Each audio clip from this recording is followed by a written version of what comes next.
Let us take a look now at Neo-Realism. Neo-Realism was an evolution of classical realism, incorporating microeconomic concepts developed by Kenneth Waltz in his book, The Theory of International Politics, published in 1979. There are two variants of Neo-Realism. Defensive Neo-Realism, which was authored by Kenneth Waltz, and here the essential argument is that states seek security. There's then offensive realism, which has been developed by John Mearsheimer, and he argues primarily states seek power. In the defensive realism variant of neo-realism, which is associated with Kenneth Waltz, there are a couple of conclusions. An important one is that bipolar structures reduce the likelihood of war. What that means is if you have two sides facing off against each other, you're less likely to get a war as a result of a miscalculation because the situation is, well, quite easy to calculate. It's quite simple. You have just two sides. There are no third parties that you're uncertain about their allegiance that could switch sides that are compelling you to take early action. None of that kind of tempting confusion. Here we have the Triple Entente and the Triple Alliance depicted on a map in the lead up to the First World War in 1914. And on the one hand, it's a complicated environment, but on the other hand, this prediction of bipolarity seems to fail because you've got these two separate alliances, maybe not two separate powers, but two separate alliances, and that simplicity perhaps should have reduced the miscalculation that ultimately caused the First World War. Now, for defensive neo-realism, in a bipolar environment, each of the poles dominates their allies, and this reduces the likelihood of chain ganging. In the case of the Cold War between the US and the Soviet Union, you had an absence of a major war. You had the US, which dominated its allies, and the Soviet Union, which dominated its allies, and so this discipline reduced errant behavior that would have caused miscalculation. Kenneth Waltz argues very boldly that it was the bipolar nature, the simple nature of the Cold War confrontation, which reduced miscalculations that typically cause war. And it is this bipolarity that explains why the Cold War never became a nuclear exchange. And this is bold because he says bipolarity is a more important cause than nuclear deterrence, to explain the fact that the Cold War did not break out into open conflict.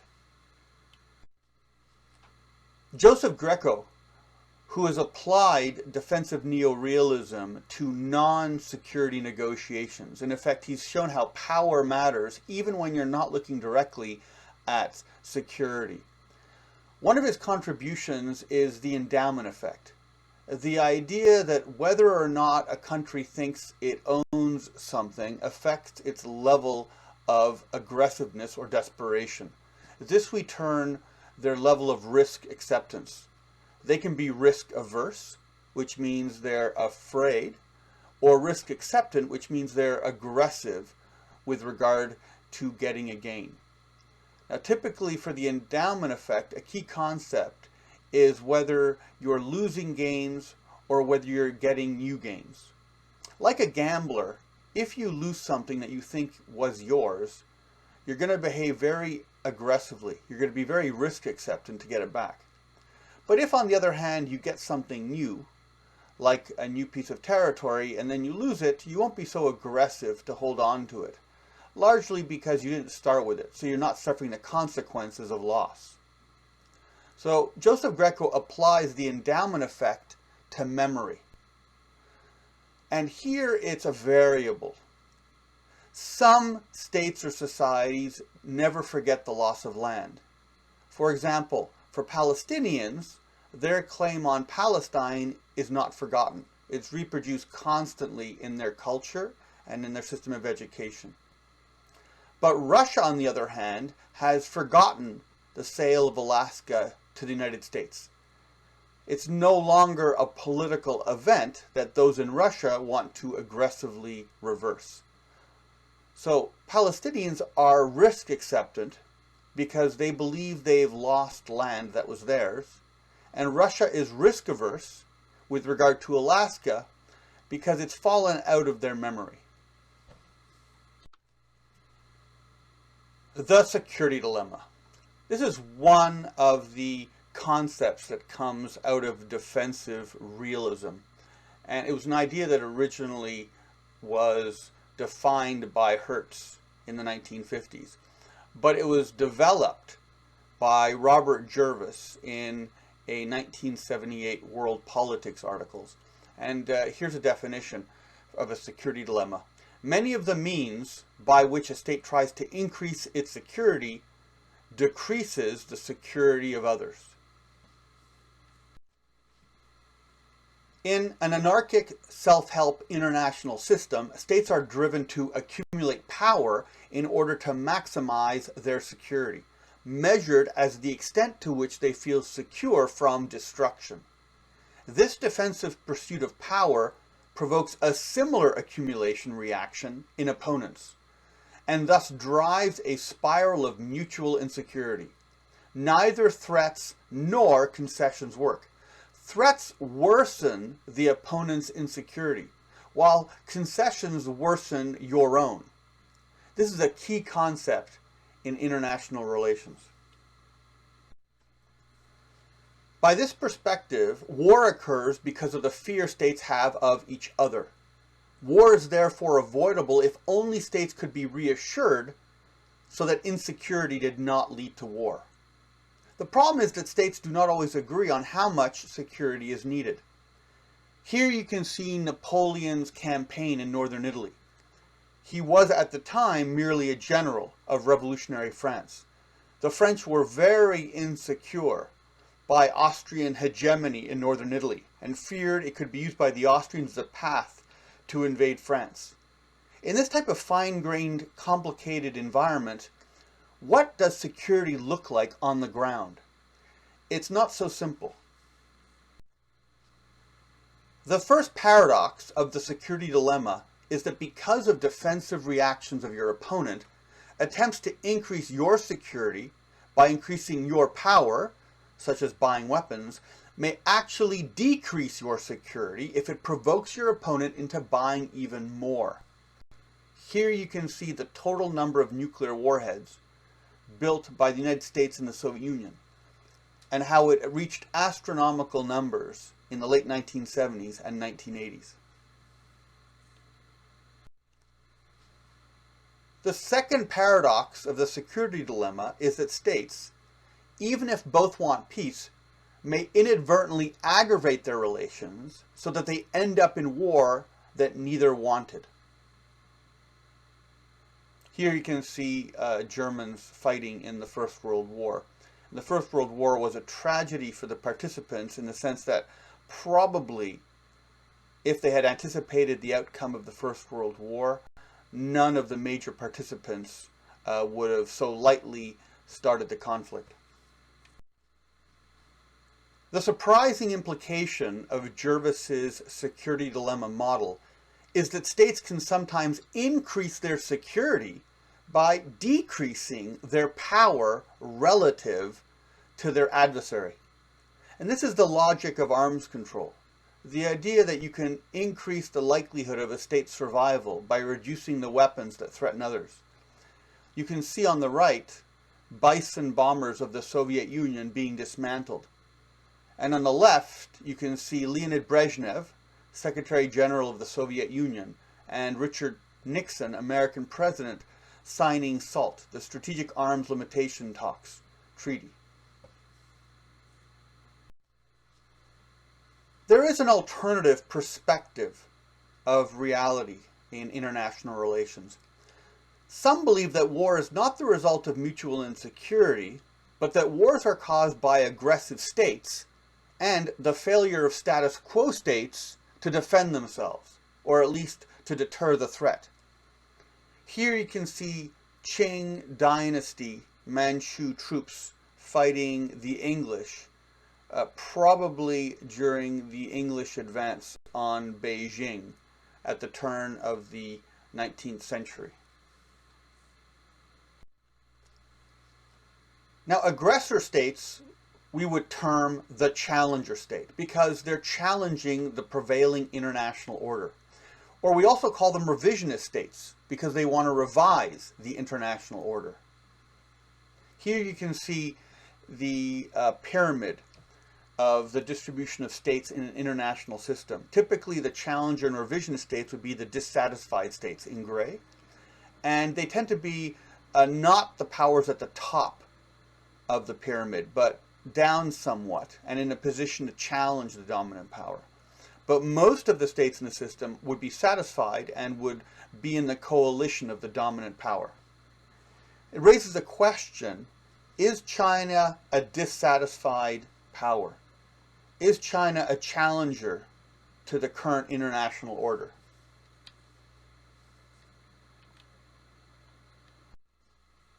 Defensive states are referred to as status quo states because they want to keep the international system as it is. You can see here Winston Churchill and Charles de Gaulle during the Second World War. Winston Churchill was the Prime Minister of the English, and Charles de Gaulle was the leader of the Free French, those French that had left France to continue the fight against Adolf Hitler. And Charles de Gaulle would later become the President of France. Both these leaders had a preference for the status quo because France and England had large empires, and both of these particular leaders wanted to keep those empires. So relatively speaking, they didn't want any changes in the international system, and they adopted policies to stop it. It didn't mean they always agreed. Charles de Gaulle, for example, had secretly deployed landing craft on Newfoundland, which during the 1940s was still not part of Canada. And Charles de Gaulle, without telling Winston Churchill, conducted an amphibious landing on Saint-Pierre and Miquelon, which are the two French national islands off the coast of Newfoundland. And it caused a row. So status quo states don't necessarily cooperate well with each other. Challenger states are always the weaker party because the most powerful states reshape the international system the way they like it, and then they try to protect it as the status quo. You can see here a depiction in 1909 in an English newspaper of the future Germany. Because Germany's growth was so rapid and because it was militarily very, very strong, the British feared that eventually Germany would unite Central Europe and become the great new world leader and would reshape the world's trading practices and institutions according to its preferences. So Germany would become the new status quo state. We can ask ourselves a question about China, what its goals are, how it would reshape the international system. The current international institutions, the United Nations, the IMF, the World Bank, they're all based in the United States. If China were to become the new global leader, all those institutions might become canceled and replaced with the equivalent institutions designed by China, probably based in Shanghai and not New York or Washington. The classic example of the security dilemma is the First World War. None of the states wanted war as their first preference. But on the other hand, none of the states wanted to be isolated and risk thereby being defeated. So the major powers locked themselves into alliances that made it very likely that if a dispute escalated, they would be dragged into war. You can see Lenin, the leader of the Bolshevik communists, on the left, and you can see on the right Rasputin, who was a spiritual leader who was influencing the family of Nicholas II, the Tsar of Russia, during the First World War. This is the global map in the eve of the First World War. It is completely conceivable and far from inevitable that the First World War had to occur.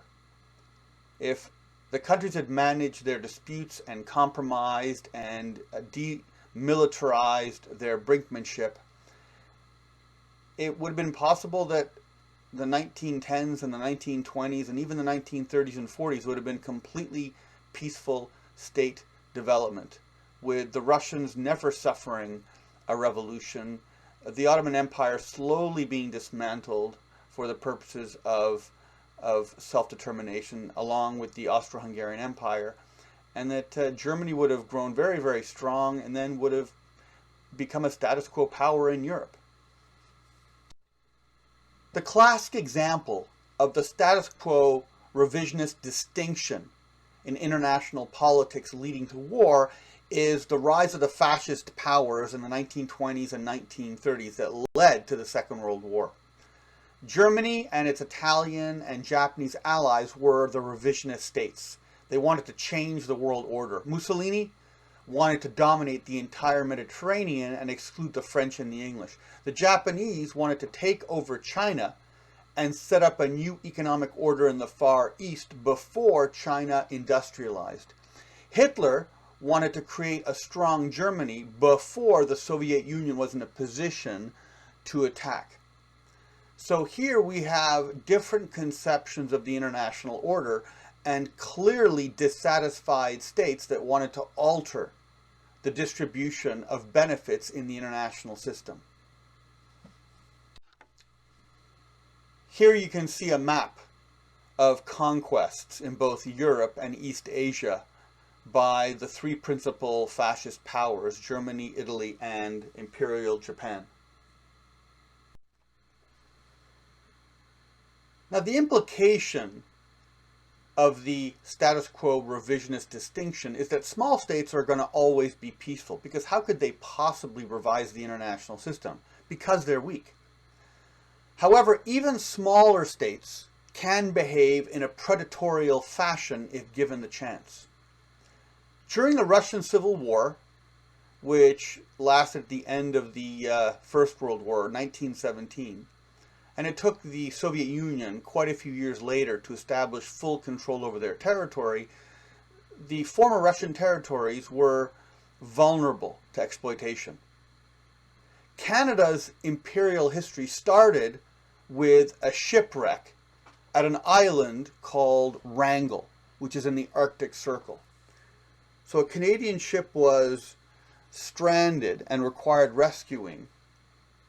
And one of the individuals involved with it, Vilhjálmur Stephenson, decided instead to claim the island on behalf of Canada because it would make an excellent airbase. Now, the context of the Canadian claim against Wrangel Island, and you can see Wrangel Island at the top center of the screen, and a detail at the bottom left and its relative position in the bottom right, was that there was a revolution in Russia, and during and after the First World War, there were military interventions. Japan sent tens of thousands of soldiers into Siberia to occupy Russian territory up to Lake Baikal. The Americans sent troops both to the east and with the English through Murmansk into European Russia. The French also invaded, as well as the Canadians. The Canadians actually deployed units at Vladivostok in the what is today the Russian Far East. So in that context, Russia appeared weak, and Canada thought it would be able to claim territory.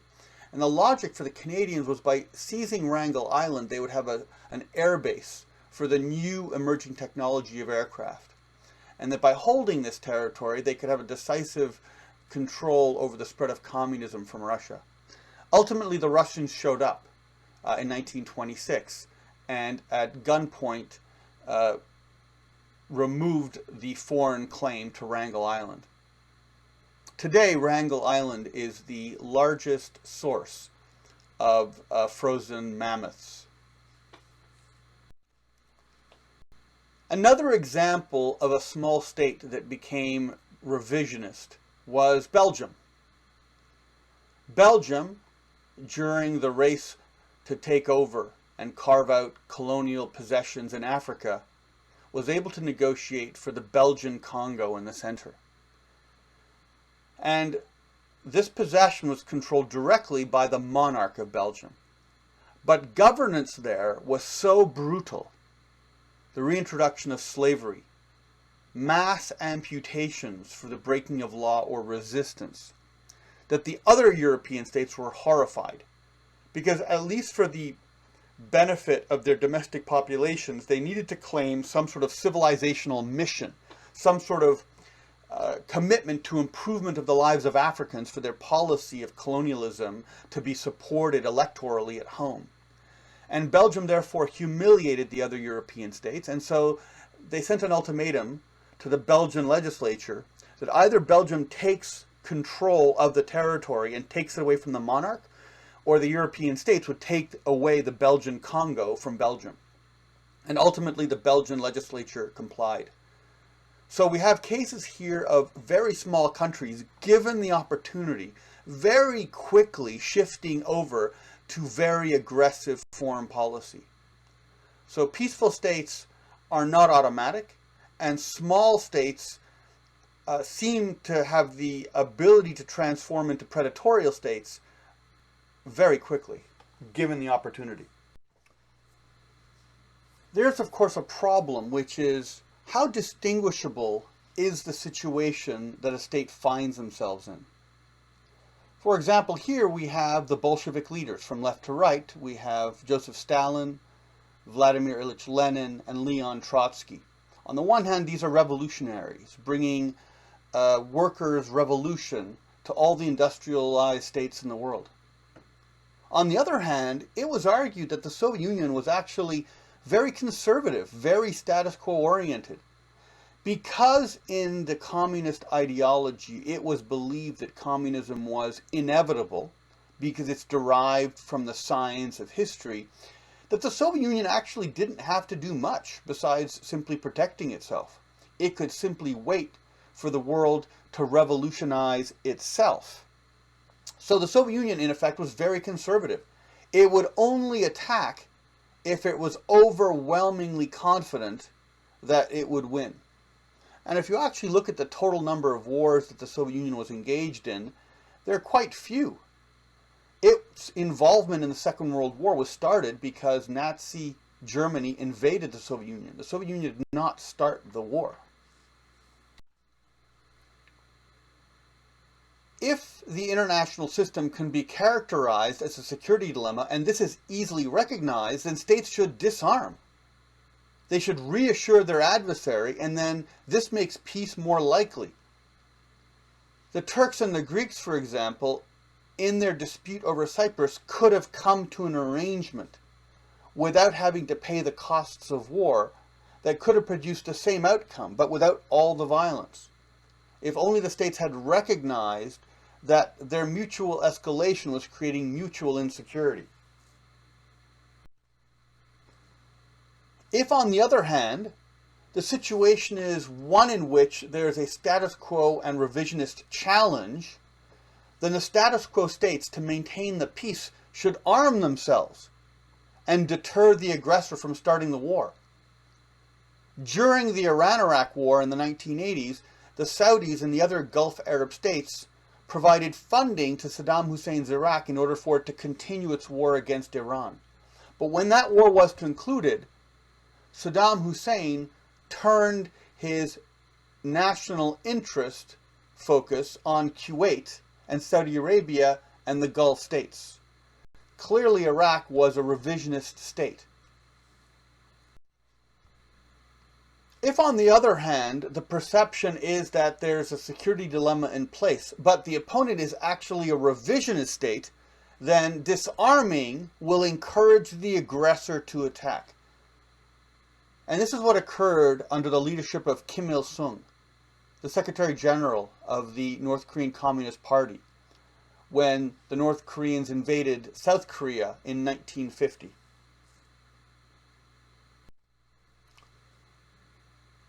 But what if the opponent is believed to be revisionist, but in fact there is a security dilemma?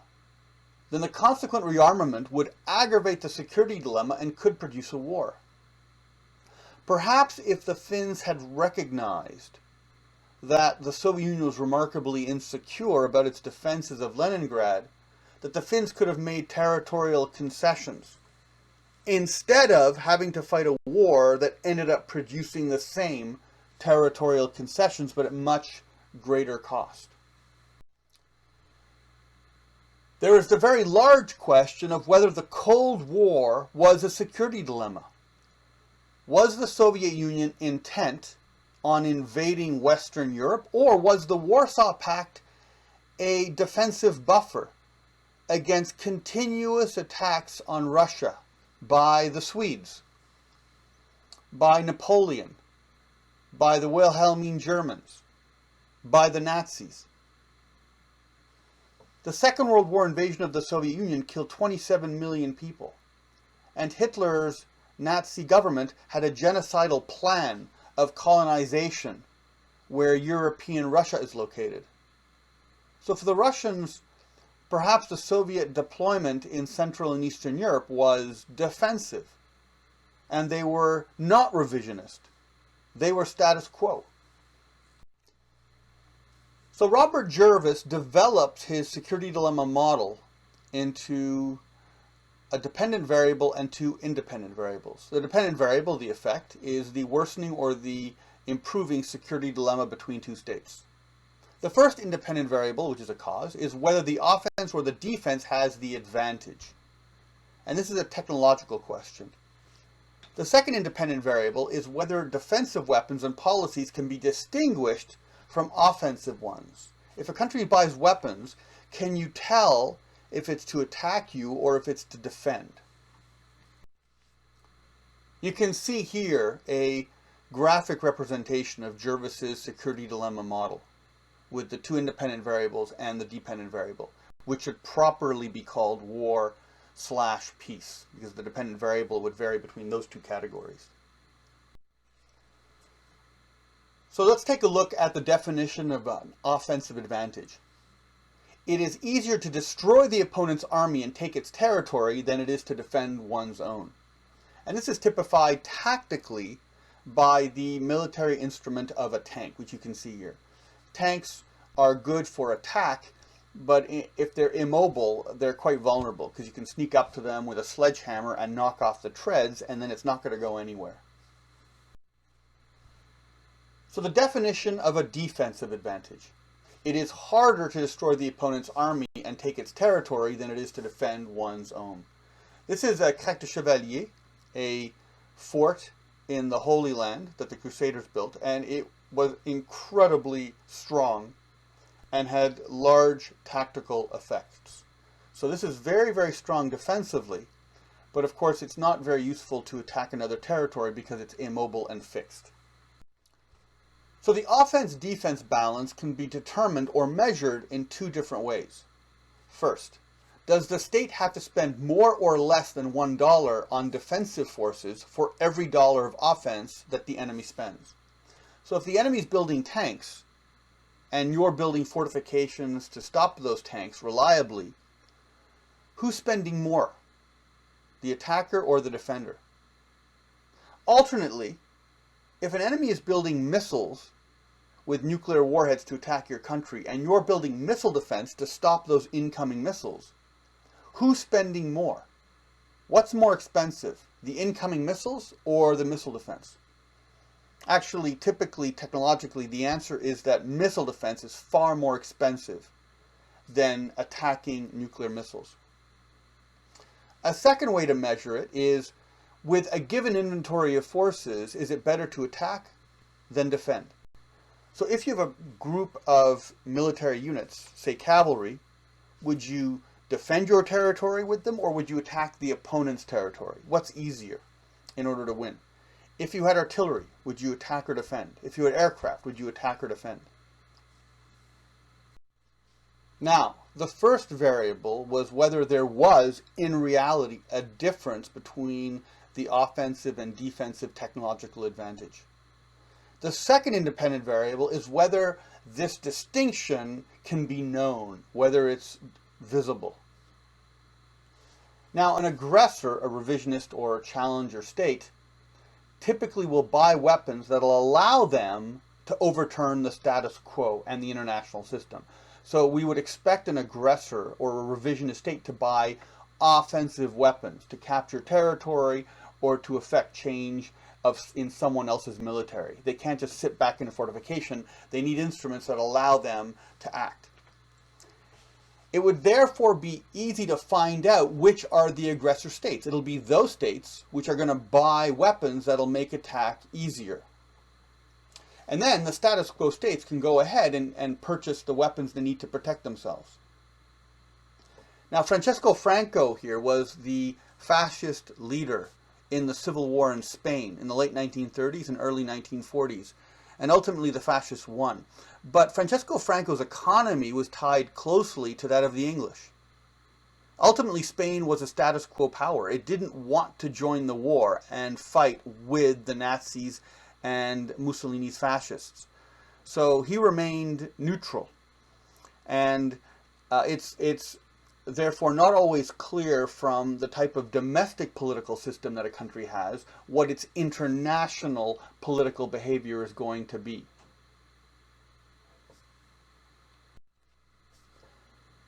However, if it's difficult to distinguish between offensive and defensive intentions of states, then status quo states have difficulty identifying aggressor states and cannot even identify other status quo states. Unintended wars between status quo powers therefore becomes a possibility. So here there's an important issue of perception.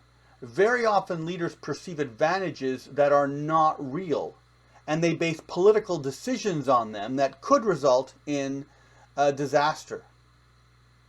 The first example is that during the First World War, the major powers believed that the prevailing technology favored the attack. So the French planned great offensives, and so did Germany. And so all the states were eager to enter into conflict as soon as possible so that they could proceed to offensive operations and not be caught off being weak by simply being in defensive positions. Now, after having suffered more than 1 million killed in the First World War, France came to believe that the defense held the advantage, and therefore in the Second World War committed itself to a defensive strategy, which was an error, because by then the internal combustion engine and the radio had created a very powerful instrument in the tank. You can see depicted here Galtieri on the extreme left, who is the leader of Argentina, Ronald Reagan, the American president, and Margaret Thatcher, the Prime Minister of England. And nominally, these three countries were anti-communist, united together as status quo states. But Galtieri wanted Las Malvinas, the Falkland Islands, to be back in the possession of the Argentines. And he thought that there was an offensive advantage, that he could take the islands with Marines and seize it and then hold on to it against the English. But he miscalculated in his estimate of the technology. And Margaret Thatcher's government had not perceived that Galtieri was revisionist, at least with respect to possession of the Las Malvinas Falkland Islands. So here we have the security dilemma model with the variables that Robert Jervis formulated. If we look at the two columns, you have the question of which technology has the advantage, whether it's the offense or the defense, and this oscillates historically. Of the two rows, we have on the top row that offense-defense is not distinguishable. And in the bottom row, we have a row where the offense and defense is distinguishable. So Robert Jervis, using the security dilemma, concluded that if you have an environment where offense has the advantage and you can't distinguish between offensive and defensive technology, so you're not sure when a country's buying weapons if they're revisionist or status quo, then you have a very dangerous environment. If, on the other hand, you have a situation where the offense and defense are not distinguishable and defense has the advantage, you're probably going to have a security dilemma.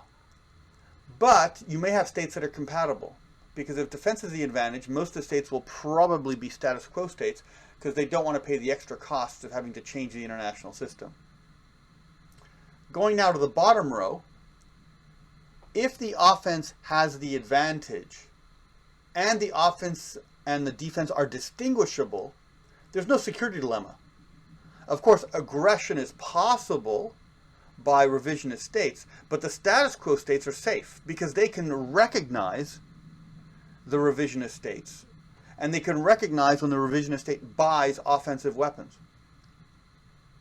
And finally, the bottom right corner at the intersection of the defense has the advantage and the offensive and defensive is distinguishable, well, we have an environment where it doesn't pay to expand and it's easy to identify the revisionists, and so we have a doubly stable environment. And it's possible, if we could equate defense with deterrence, that this is the peaceful environment created by a world in which states have nuclear weapons for their security. Let us take a look now at the offensive variant of Neo-Realism. This was developed by John Mearsheimer in The Tragedy of the Great Powers. Offensive realism has the following added assumptions. 1. States have offensive military capability. 2. States seek power rather than security.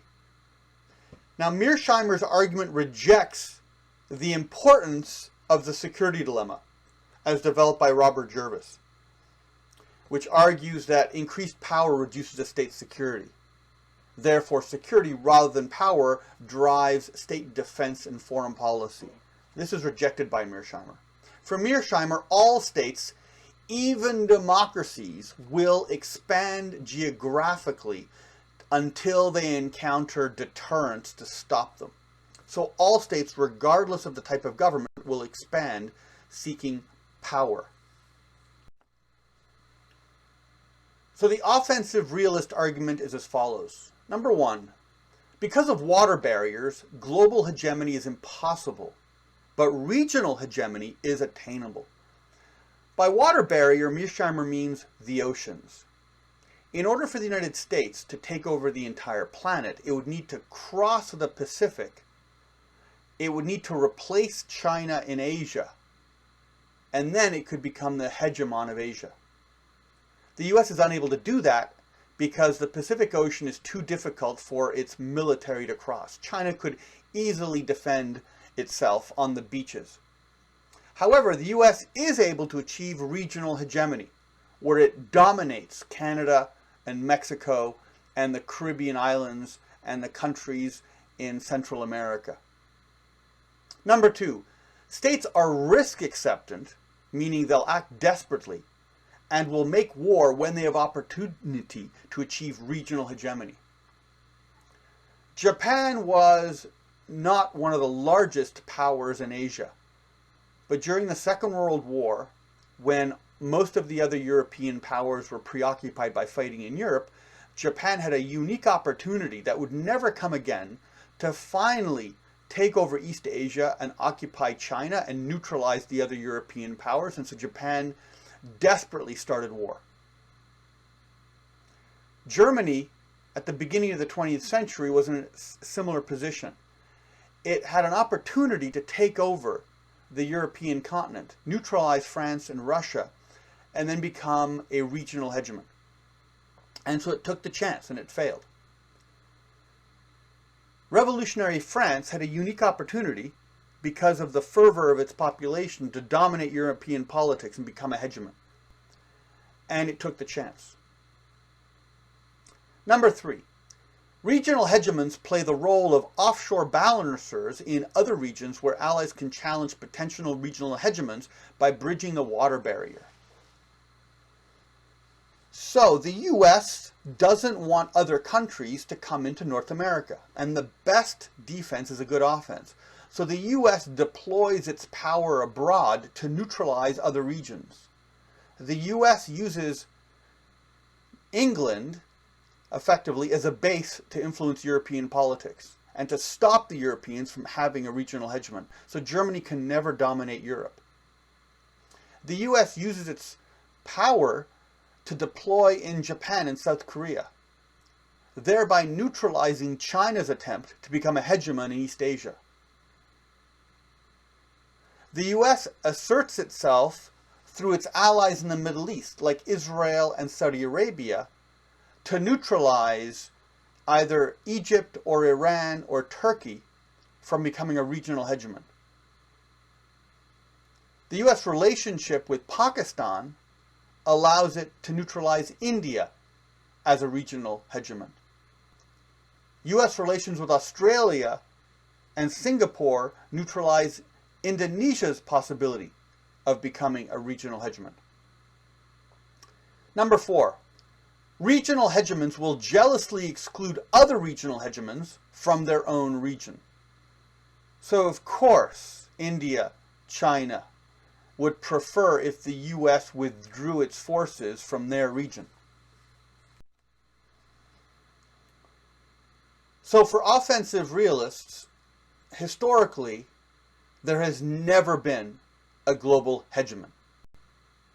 This means that the United Kingdom, even during Pax Britannica of the 19th century, when it controlled a very large navy, and at a time when 20% of the world's population lived within the British Empire, even then, the English were not a hegemon. In Europe, they were actually one of the weaker powers. England was not strong enough to conquer either the United States or China. And number 2, the U.S. is the only regional hegemon ever in history.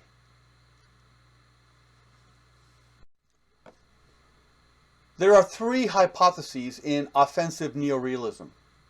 Hypothesis 1, multipolar systems are moderately war-prone. Hypothesis 2, bipolar systems are less war-prone than multipolar systems because there is less buck passing. Buck passing is when one country, to avoid having to deal with an adversary, tries to get that adversary to fight another state. In effect, states are avoiding conflict and trying to push the responsibility to deter onto another state. In a bipolar system, there's no opportunity for that. There are only 2 sides. But in a multipolar system, there's lots of opportunity to avoid a confrontation until later, in the way that France and the Soviet Union were both avoiding having a common cause and a common deterrent policy against Nazi Germany. Hypothesis 3. Regions controlled by a regional hegemon are the most peaceful. Here are some historical cases. The Japanese expansion from 1868 to 1945 was an unbalanced multipolarity. Unbalanced for Mearsheimer means that there are many different power centers and they're not coordinating. There was a lot of buck passing during this period between the US and the Soviet Union that ultimately let Japan achieve the power it did before it was finally defeated in 1945 by a Soviet invasion of Manchuria and the US use of strategic bombing against Japan. German expansion from 1870 to 1945, again, it was unbalanced multipolarity. Unbalanced because there were different groupings of uncoordinated power centers. And the French and the Soviet Union buck passed against each other, which gave Germany plenty of room for it to achieve a higher level of power, although ultimately it couldn't defeat both states. There were attempts at Soviet expansion between 1918 and 1991 during the Cold War, and this was a bipolar environment. Therefore, there was stability. There was less buck passing, and consequently no war. Italian expansion from 1861 to 1943 was unbalanced multipolarity, in the same circumstances as Germany and Japan at the period. US expansion from 1800 to 1853 was also unbalanced multipolarity. And there were interventions against the United States. The British had landed and burned down Washington when America got involved in the war in Europe. And finally, there was U.S. regional hegemony, which was achieved from 1853 to the present. And it's been largely peaceful. Now, there are some controversies in the balance of power. There is, first of all, the bipolarity versus multipolarity controversy. So I have a question. Does a system of a few major powers or many medium powers create greater peace? Now, we can now focus on a dispute between, say, classical realists and neo-realists over the effects of polarity on war and peace. A world of 2 great powers or a world of many medium powers, which is safer from major war and domination?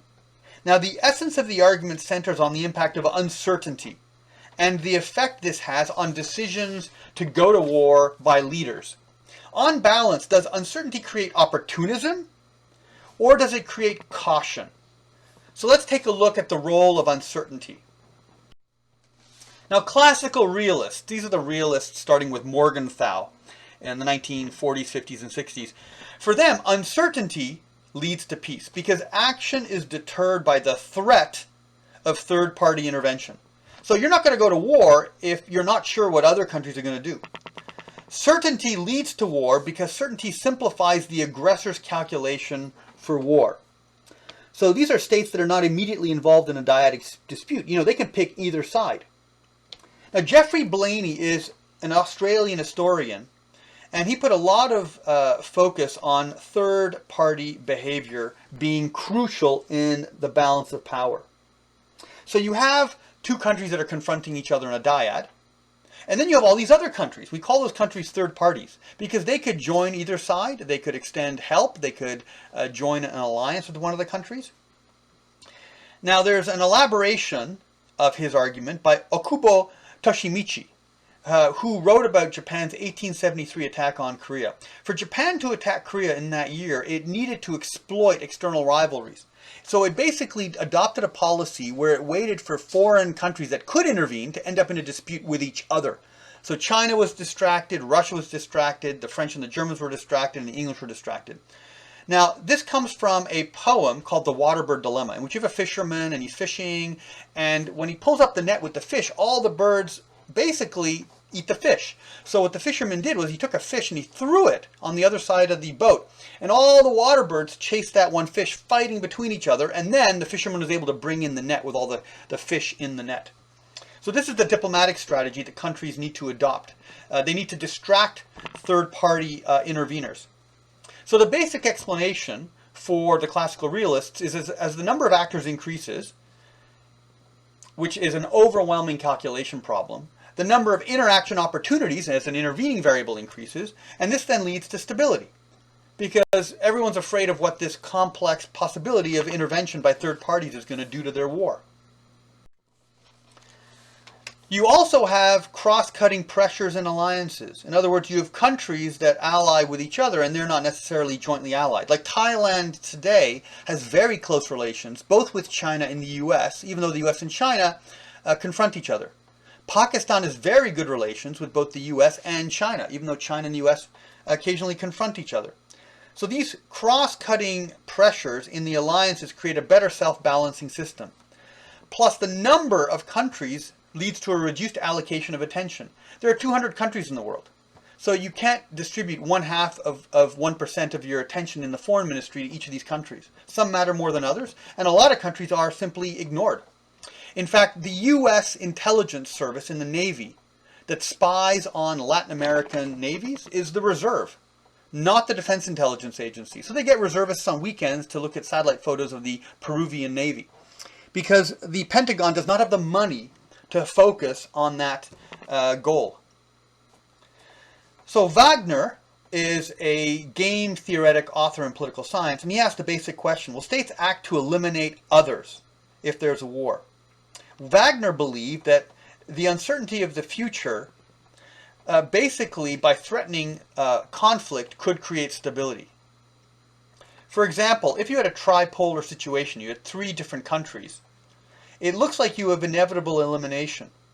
But because the country that's the weakest can threaten to join the defending side against the attacker, both of the bigger countries are going to keep the peace and preserve that smaller buffer state. So classical realists argue that certainty creates war. Opportunists will attack, whereas uncertainty creates peace by causing aggressors, like Adolf Hitler, for example, to think twice before they attacked. Therefore, multipolarity creates peace. Now, we can think of a place that was multipolar and bipolar, and we could compare the two instances. Yugoslavia, at the end of World War I, was made up of some of the remnant states of Austria-Hungary and the independent state of Serbia, and it unified into Yugoslavia, a country of southern Balkan Slavs. It then broke up in the 1990s, and we can ask the question, Is that region more prone or less prone since it broke up? Now, the Neo-Realists argue the opposite. For Neo-Realists, certainty leads to peace because there are fewer wars that are caused by miscalculation. Uncertainty leads to war because aggressors are permitted an opportunity to act. And most of those calculations are miscalculations. Hitler lost. Napoleon lost. Louis XIV lost. Kenneth Waltz developed Neo-Realism out of microeconomic theory in his 1975 book, Theory of International Politics. Bipolarity, for Kenneth Waltz, is the most stable. It leads to predictable outcomes. In a bipolarity, you can easily count the states. During the Cold War, there were two states, the USSR and the US. So the balance of power doesn't work. Mearsheimer argues that multipolarity causes more war because the balancing is more certain.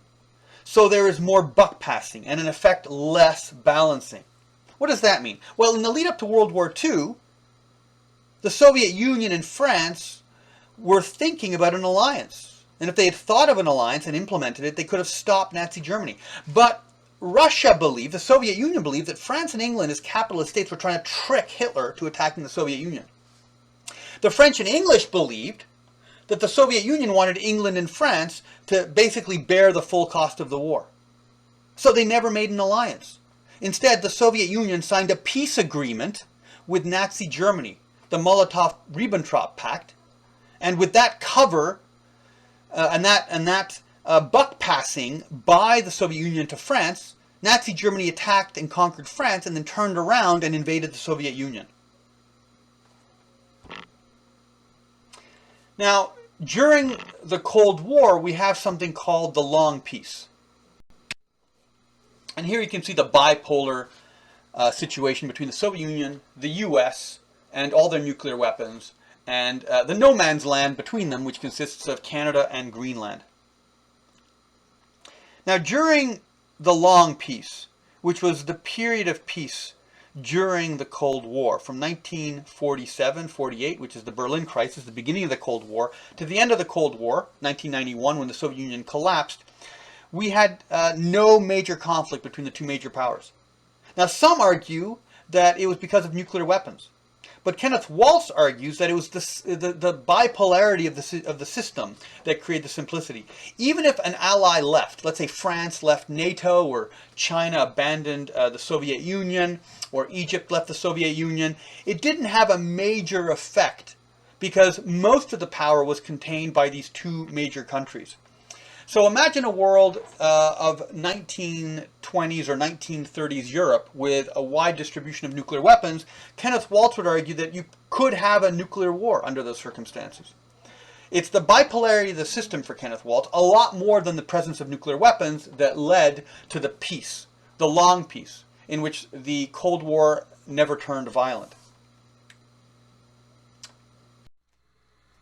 Now, the third consideration of the bipolarity versus multipolarity debate is by the offensive variant of the Neo-Realists. Mearsheimer argues that multipolarity causes more war because it's a sort of a moral hazard argument. Balancing is more certain, so there is in effect more buck passing because you assume other states are going to balance and so you don't have to, and in effect there's less balancing. The moral hazard argument is that when you have a guarantee, you're less likely to be careful. So people that have no car insurance will drive a lot more carefully than people who do have car insurance. In a world where we can expect balancing, we ourselves are going to balance less and expect others to do the balancing, and in effect no one does any balancing and there's no balancing. So the uncertainty of the functioning of the balance of power mechanism leads opportunistic leaders like Mussolini or Napoleon to risk war. There's another controversy, which is the parity versus the preponderance controversy.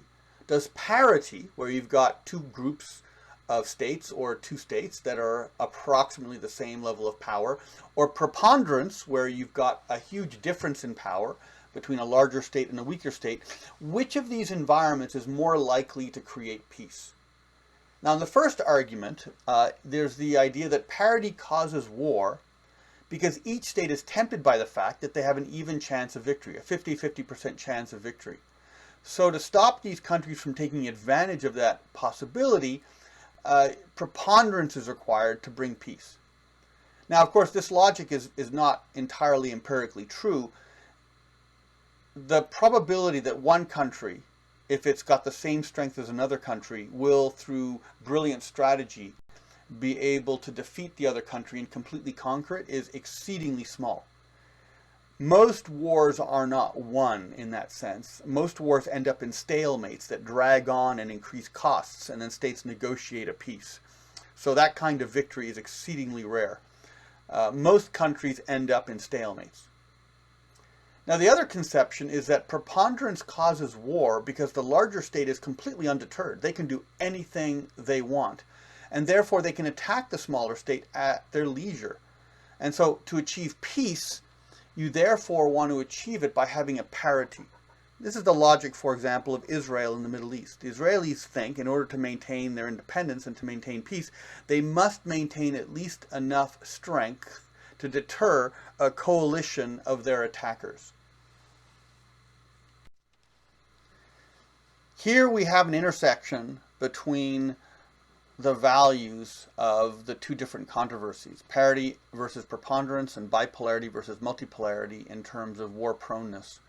And I've color-coded it to show you the statistical evidence, which is that a bipolar preponderant environment depicted in green is the most peaceful. Very large country next to a very small country like the US next to Canada.